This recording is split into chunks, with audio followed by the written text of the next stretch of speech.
Mesdames et messieurs, bonjour. Je me nomme Cheikh Moustapha Gueye. Je suis en troisième année d'économie.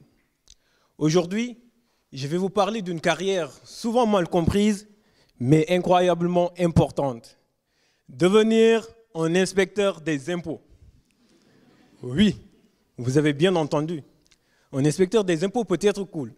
Ne fuyez pas encore, laissez-moi vous convaincre. Tout d'abord, comment devenir l'un de ces redoutés inspecteurs des impôts?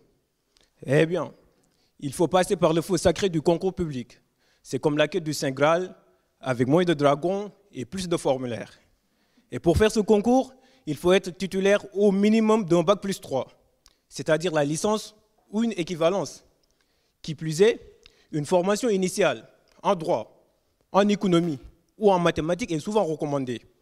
De ce fait, une fois lauréat de ce concours, le futur inspecteur des impôts ou bien le fonctionnaire stagiaire bénéficiera d'un cours théorique pendant 8 mois à Noisiel ou à Clermont-Ferrand ou à Toulouse.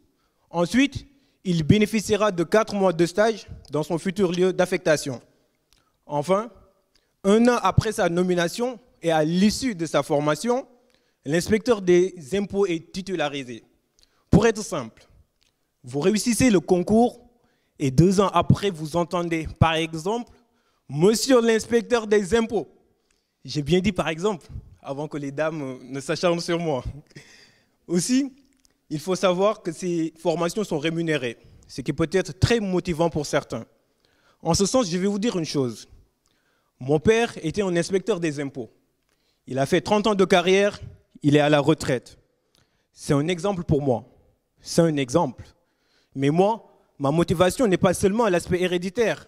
C'est ce sentiment qui m'anime, qui est à la cime de ma conscience et que je partage avec beaucoup parmi vous, qui constitue mon leitmotiv.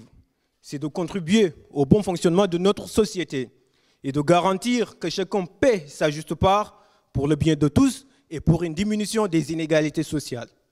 Je connais cette vie précaire. Je ne l'ai pas vécue comme d'autres, mais j'ai grandi dedans.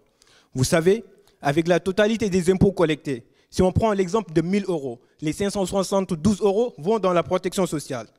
Et entre autres, les 95 € vont dans l'éducation, soit 9,5%. En résumé, devenir un inspecteur des impôts peut être une aventure passionnante et gratifiante. Vous avez la chance de faire la différence et de résoudre des énigmes.